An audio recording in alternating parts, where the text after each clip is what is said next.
Bonjour YouTube, aujourd'hui avec le petit C++, on va parler des précautions à prendre avec des références sur pointeur.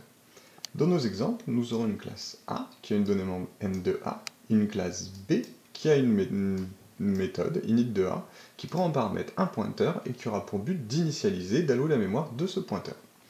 Nous aurons un main qui affiche dans un premier temps le petit C++, puis nous allons créer deux pointeurs, le premier de type B et nous allons allouer ce pointeur, et le deuxième de type A sans l'allouer, car ce dernier sera théoriquement alloué dans notre méthode init de A. Nous effectuerons ensuite un test sur notre pointeur de type A, et nous afficherons sa donnée membre. Puis nous libérerons la mémoire de nos pointeurs.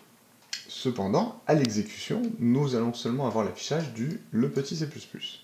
Ceci est dû au fait que quand nous avons écrit cette méthode-là, nous allons effectuer seulement une copie de notre pointeur. Ce qui veut dire que nous allons bien effectuer cette exécution, donc nous allons bien allouer de la mémoire quelque part dans notre programme.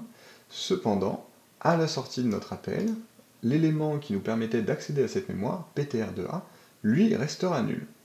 Ce qui implique que nous avons créé une fuite mémoire à cet endroit-là dans notre programme. Pour résoudre ce problème, nous avons deux solutions. La première solution, utiliser des pointeurs de pointeurs. Dans ce cas, init de A s'écrira de la manière suivante, donc à savoir A étoile ptr, et nous devrons déréférencer notre pointeur passé en paramètre, notre pointeur de pointeur du coup passé en paramètre, pour réaliser l'allocation. Et à l'appel, nous devrons utiliser le esperluette pour passer par référence notre pointeur. La deuxième solution est d'utiliser directement une référence sur notre pointeur. Seulement du coup, l'écriture de notre paramètre changera, et donc nous devrons mettre A étoile esperluette ptr. Comme vous voyez, le corps de la méthode ou l'appel à cette méthode reste le même que dans notre main initial. Maintenant, nous allons prendre un autre exemple. Dans un cas où j'ai un tableau rempli de pointeurs et que j'ai envie de libérer la mémoire de ces pointeurs. Que ce soit sur l'ensemble du tableau ou d'une partie, on pourrait se dire que j'écris une lambda qui aurait pour but de libérer cette mémoire de cette manière-là. Nous aurons auto lb-delete par exemple, qui prend en paramètre du coup notre pointeur, qui va delete notre pointeur et le déréférencer, le mettre à nul. Ici, ce qui se passera, c'est qu'on aura bien une libération de notre mémoire, c'est-à-dire que l'espace mémoire pointé sera bien détruit.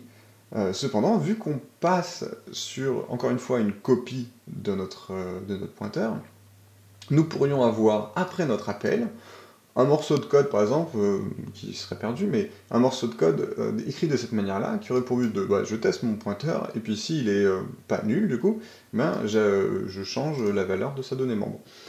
Ce code, du coup, à l'issue de notre appel sur lb-delete, pourrait très bien s'exécuter. Vu que nous avons passé une copie, cette ligne-là devient obsolète. Vu que nous avons passé une copie, ptr de A à l'issue de cet appel aura une valeur indéfinie. Il ne sera pas forcément nul, il aura une valeur indéfinie. Ce qui peut du coup faire cracher notre programme si nous n'avons pas si ptr de A est différent de nul.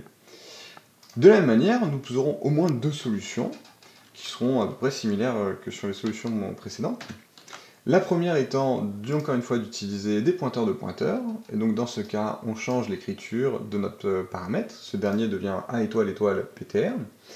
Donc nous devrons faire déréférencer notre pointeur avant de le delete, et encore une fois, nous devrons déréférencer le paramètre pour le mettre à nul. À l'appel, nous passons une référence sur notre pointeur.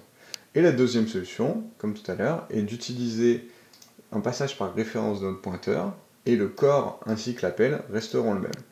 Et dans ce cas, nous n'avons plus de soucis de perte de pointeurs qui ne seraient plus à nul. En conclusion, si vous manipulez la mémoire des pointeurs, regardez bien si vous manipulez du coup des copies ou non. C'est souvent des erreurs d'inattention qui seront effectuées, mais cela peut être très préjudiciable pour votre programme. Si vous voulez interagir sur le sujet ou en proposer de nouveaux, n'hésitez pas à le faire dans les commentaires, et sinon je vous dis à la prochaine!